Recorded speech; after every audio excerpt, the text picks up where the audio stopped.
I'm not saying anything discriminatory, I guess, about any of the descendants of Jabal A. Ballard. But it is an interesting name affiliated with the Titanic, where the last name is. The series of explosive devices were scheduled to go off simultaneously on the Titanic by the Patriots Committee, and they ripped that ship into half. And we have seen that.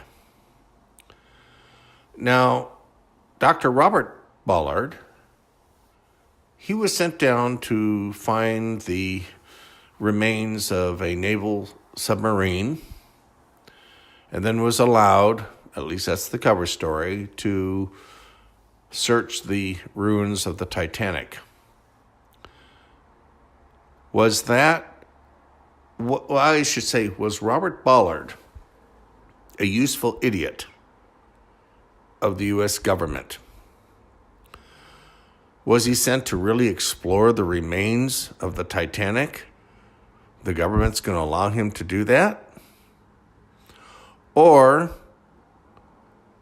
was he required to show a few pictures of the ruins and start the whole Titanic exploration with the ability and authorization, or I should say order, clean up the mess?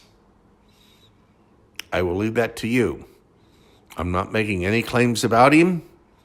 I'm sorry that his involvement within this, but again, we are learning day in and day out as to how our government really works with regard to the deep state.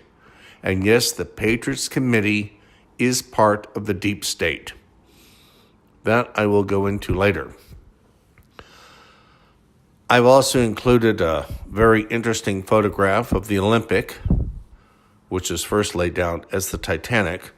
So in a way, you could say that the only ship that survived of the three was the Titanic. The Olympic was sunk on the night of April 15th, 1912, and the RMS Titanic was sunk during World War I. And it was just a hospital ship. There were no munitions on board. Of course, the fact that it exploded when it was hit by a torpedo and sank immediately. Details. Supposed to have all those fire suppression systems and watertight compartment doors fully operational. How many hospital ships were used in World War I and World War II to carry munitions?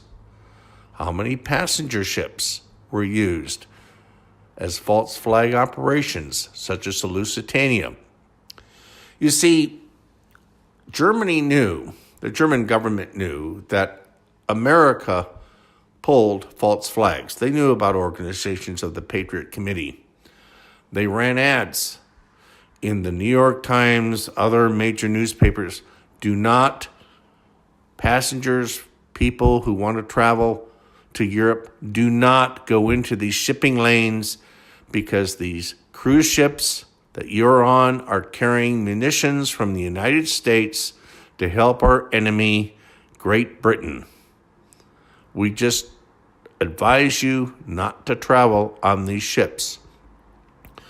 Well, you see, the U.S. government got two things from the Lusitania.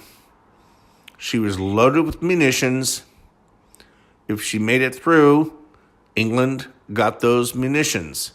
If she was sunk, then America could say, oh, there were American citizens on board the ship.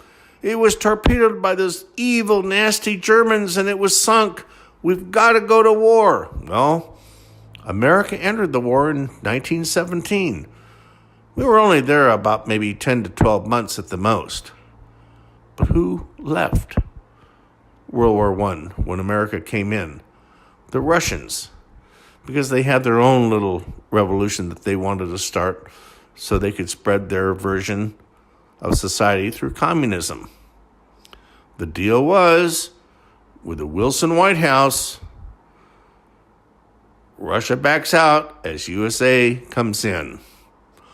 All of this can be found in research history, Research it in the libraries, online, and in FOIA requests.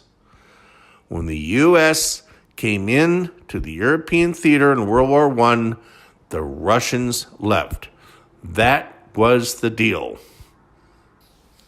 And of course, the Patriots Committee had their involvement with the Lusitania because they had been known to successfully sink transatlantic ocean liners. As we know, the RMS Titanic.